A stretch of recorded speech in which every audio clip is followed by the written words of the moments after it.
JAF pareigūnai šiandien tikisi gauti plaukikės Frano Kripeno kūną, kuri mirė varžybų metu Jungtiniuose Arabų Emyratuose.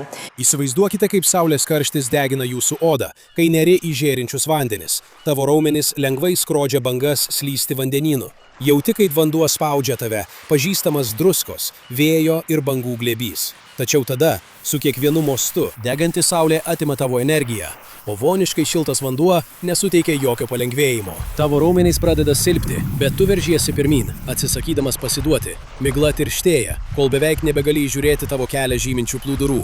Šauki vandens, kad numalšintum išdžiūvusią gerklę. Bet sulauki tik tylos. Tai tikra profesionalaus plaukiko Frano Kripeno istorija. Saulė kaitriai švietė aukštai danguje virš žėrinčio mėlyno Fudžeiros vandens, rytinio Jungtinių Arabų Emyratų emyrato. Buvo 2010 m. spalio 23 diena ir elitinė atviro vandens plaukikų grupė iš viso pasaulio buvo susirinkusi varžytis paskutinėse FINA 10 km maratono plaukimo pasaulio taurės serijos varžybose. Tarp jų buvo 26 metų amerikietis Franas Kripenas, kylanti žvaigždė, kuri vos prieš savaitę buvo laimėjęs ankstesnį šio ciklo etapą. Kai Franas tą rytą nėrė į 30 laipsnių Celsijaus jūrą, jis negalėjo žinoti, kad tai bus paskutiniai jo gyvenimo mostai. Nuo pat pirmos akimirkos, kai jis pasinėrė į vandenį, kažkas atrodė ne taip. Kankinantis oro karštis kartu su vonios temperatūros vandeniu sukūrė varginančias plaukimo sąlygas. Tačiau Franas buvo žinomas dėl savo psichologinio tvirtumo ir stūmėsi pirmyn. Jis neketino leisti, kad šiek tiek karščio sustabdytų jį siekiant olimpinės šlovės svajonės. Turiu puikią galimybę priešais save ir ketinu pasinaudoti šią akimirką. Maždaug po 2 valandų lenktynių Frano kūnas pradėjo silpti. Jis pasakė savo treneriui, kad jaučia troškulį ir sunkiai mato plūdurus per aprasojusius akinius. Treneris paragino jį sustoti, jei reikia. Franas nebuvo iš tų, kurie pasiduoda. Jis tęsė toliau, net kai jo judesiai darėsi vis sunkesni. Tuo tarpu kitas amerikiečių plaukikas Alexas Meyeris pastebėjo, kad Franas nebėra priekyje, nors ir turėjo būti. Jis apžvelgė trasą, bet nematė jokio draugo pėdsako. Aleksą apėmė neramus jausmas, kai likę plaukikai vienas po kito kirto finišo liniją, tačiau Franas vis dar nepasirodė. Sunerimęs Aleksas grįžo į vandenį, ieškoti dingusio komandos draugo. Prie beviltiškų paieškų netrukus prisijungė ir kiti plaukikai, apžvelgdami dabar jau šiurpiai tuščią jūrą. Po 30 kankilančių minučių gelbėtojas naras pagaliau pastebėjo Frano bejėgį kūną vos už 100 jardų nuo kranto, besidreifuojantį be gyvybės ženklų po pačiu paskutiniu posūkio plūduru. Jie greitai ištraukė Frano kūną ir skubiai nugabeno jį į artimiausią ligoninę. Tačiau buvo per vėlu. Įvyko neįsivaizduojama. Elitinis sportininkas, buvęs puikios fizinės formos, žuvo plaukimo varžybų metu. Jo gyvybė, kupina energijos, nutrūko vos 26 metų amžiaus. Visų galvose kilo klausimas, kas nutiko Franui Kripenui? Kaip galėjo elitinis sportininkas, esantis geriausioje savo plaukimo formoje, mirti vandenyje? Mes ištirsime visas galimas priežastis, kad suprastume, kaip tai galėjo nutikti, sakė jo sesuo Medi interviu metu. Plaukimo varžybose neturėtų būti skendimo, pridūrė ji. Jis buvo geriausioje savo formoje. Franas Kripenas buvo gimęs plaukti vandenyje, kuris vėliau atims jo gyvybę. Augdamas Filadelfijos priemiesčiuose, Franas visada jautė trauką vandeniui. Jis pradėjo varžytis plaukimo varžybose, būdamas 6 metų, sekdamas 3 vyresnių seserų pėdomis. Kripenų šeima buvo tikra plaukikų šeima. Vyriausioji Frano sesuo Medi pateko į 2000 metų olimpinę rinktinę. Baseine Franas nuo mažens pasižymėjo puikiais rezultatais. Jis pateko į pagrindinę komandos sudėtį, būdamas pirmakursiu Germantowno akademijoje ir padėjo komandai iškovoti 4 iš eilės lygos čempionų titulus. Baigęs mokyklą 2002 metais, Franas išvyko į Virdžinijos universitetą su plaukimo stipendija. Per artimiausius 4 metus jis visiškai dominavo baseine, laimėjo 11 All-American apdovanojimų ir 2 kartus buvo pripažintas Atlanto pakrantės konferencijos metų plaukiku.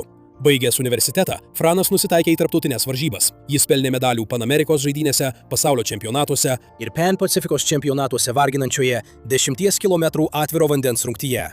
Su savo berniukišku žavesiu, užkrečiančia šypseną ir atkakliu noru varžytis, Franas tapo GV nacionalinės komandos lyderiu ir kylančia žvaigžde savo sporte. Patekti į 2012 metų olimpinę komandą buvo jo didžiausia svajonė. Sveiki, aš Frankas Kripenas, 6 kart JAF nacionalinis čempionas. Nors Frano plaukimo pasiekimai buvo įspūdingi, dauguma žmonių jį prisiminė dėl šilto, draugiško būdo. Komandos draugai kalbėjo apie jo mentorystę ir sportinę dvasią. Jaunesni plaukikai žiūrėjo į Franą kaip į pavyzdį, juos traukė jo charizma ir padrąsinimas. Treneriai vertino aistrą, kurią jis kasdien atsineždavo į baseiną, visada siekdamas pasirodyti kuo geriau. Daugeliu atžvilgių Franas Kripenas įkūnijo viską, kas geriausia sporte. Jis brangino ryšius, užmegztus per intensyvias treniruotes ir siekiant bendrų tikslų. Vienintelis dalykas, kurį Franas mylėjo labiau nei pats būti vandenyje, buvo dalinti savo aistrą su kitais. Vos nepatekęs į 2008 metų olimpinę komandą, Franas grįžo namo ir pradėjo treniruoti savo vidurinės mokyklos komandą, net ir toliau treniruodamasis savo sugrįžimui. Padėti ugdyti naują plaukikų kartą jam teikė didžiulį džiaugsmą. Tačiau Franas taip pat suprato šio sporto pavojus po daugelio metų varžybų sunkiuose atviro vandens renginiuose visame pasaulyje. Laiškuose varžybų organizatoriams jis pabrėžė būtinybę trasoje turėti pakankamai saugos darbuotojų. Jis iš savo patirties žinojo, kaip greitai net ir patyrę plaukikai gali pasimesti ar nepastebėti nugrimsti po vandeniu. Franas kalbėjo visų sportininkų vardu, kurie nusipelnė saugios, stebimos aplinkos, kai fiziškai save stumia iki ribos. Taigi, kas nutiko Franui Kripenui? Jis buvo jaunas, stiprus, patyręs ir pasiruošęs patekti į olimpinės atviros vandens plaukimo komandos sudėtį. Žiniai apie Frano mirtį sukėlus šoką plaukimo bendruomenėje, iš karto kilo ginčai dėl jo mirties priežasties. Viena teorija buvo ta, kad Kripenas išgėrė per daug skysčių, sutrikdė elektrolitų pusiausvyrą ir sukėlė mirtiną natrio disbalansą. Tačiau šią versiją paneigė ekspertai, atsižvelgiant į sportininkų įpratimą vartoti skysčius treniruočių ir varžybų metu. Kiti spėliojo, kad Kripenas jautė spaudimą nepasitraukti iš varžybų, nors ir jautėsi blogai, nes bijojo, kad tai gali pakenkti jo olimpinėms viltims. Nors tai išryškino problemas plaukimo kultūroje, ši versija taip pat buvo paneigta, nes pasak visų liudininkų, Franas varžybų pradžioje jautėsi stiprus. Atsirandant vis daugiau detalių, pranešimai apie oro sąlygas stipriai kaltino varžybų personalą. Ta diena tvyrojusios salinamos sąlygos, kai oro temperatūra siekė beveik 38 laipsnius Celsijaus, o vandens virš 30 laipsnių, sportininkams kėlė didžiulį krūvį. Nors Franas Kripenas savo treneriui sakė, kad jam sunku matyti ir jį vis labiau troškino, jis vis tiek tęsė plaukimą. Ne tik vandens, bet ir oro temperatūra buvo pavojingai aukšta. Tačiau dėl trasoje trūkusio personalo, Kripeno būklė buvo pastebėta per vėlai.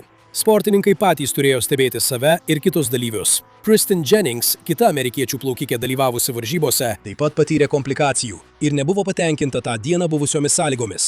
Jennings kelis kartus vėmė vandenyje, apsvaigo ir turėjo nukrypti nuo trasos bijodama, kad nualps. Jie signalizavo, kad reikia pagalbos, tačiau niekas iš renginio organizatorių jai nepadėjo.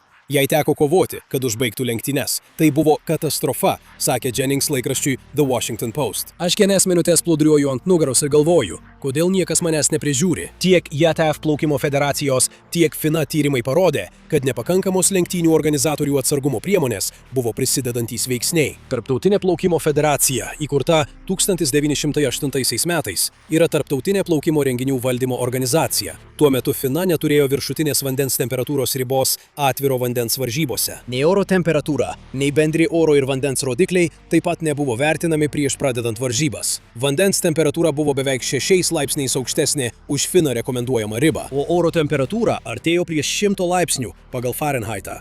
Tačiau užuot elgėsi atsargiau, organizatoriai vis tiek pradėjo varžybas, neturėdami nei temperatūros protokolų, nei tinkamo personalo stebėti į bėdą patekusius sportininkus.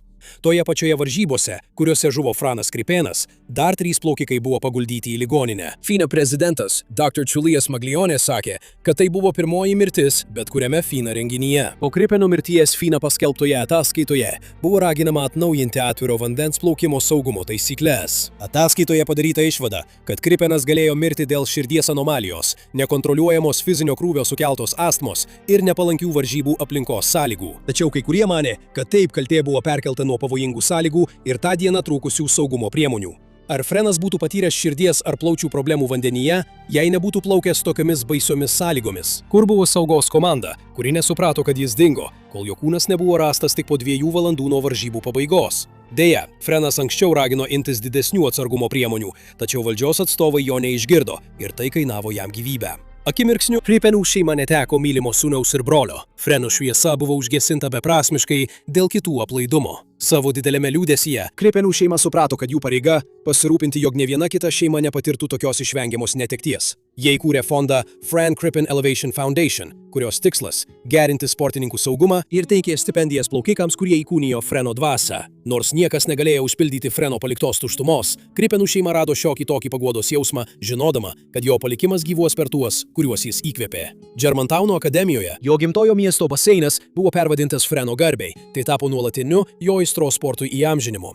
Atminimo plaukimai vyko baseinuose ir paplūdimiuose visame pasaulyje, suburdami tuos, kurie mylėjo Freną jo stichijoje. Tačiau kai Medi priėmė Freno po mirties skirtą metų atviro vandens plaukiko apdovanojimą, kasmetiniuose JAV rinktinės apdovanojimuose, po kelių mėnesių šypsena jos veide nesugebėjo paslėpti šeimos užsitęsusio liūdesio ir pykčio dėl beprasmės brolių netekties. Dar buvo likę daug darbo. Per dešimtmečius po Freno mirties buvo padaryta reikšminga pažanga, siekiant pagerinti saugumą tiek elitinėse, tiek mėgėjų atviro vandens plaukimo varžybose. Buvo nustatyti privalomi vandens temperatūros apribojimai ir reikalavimas, kad trasoje būtų saugos darbuotojai. Freno drąsa viešai pasisakyti prieš pavojingas sąlygas paskatino šias svarbias reformas. Jo paties žodžiai ir vertybės dabar geriau saugo sportininkus einančius jo keliu. Nors Freno nebuvimas prie baseino vis dar stipriai jaučiamas, Frenas Krippenas buvo daugiau nei talentingas plaukikas, siekiantis olimpinių svajonių. Jis buvo nesavanaudiškas komandos draugas, įkvepiantis lyderis ir atsidavęs treneris, tikro charakterio ir sąžiningumo žmogus. Praėjus dešimtmečiui, plaukikai vis dar plukdo gėles ramiais vandenimis visame pasaulyje,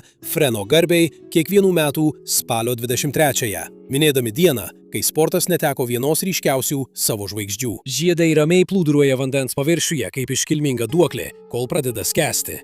Po bangomis. Žiedlapiai vis sukasi žemyn į gilų mėlyną vandenį, palikdami tik ratilus paviršiuje, ir pasauliui belieka svarstyti, kokias aukštumas galėjo pasiekti tokia siela, kaip Frenas Krippenas, jei jam būtų buvusi suteikta galimybė.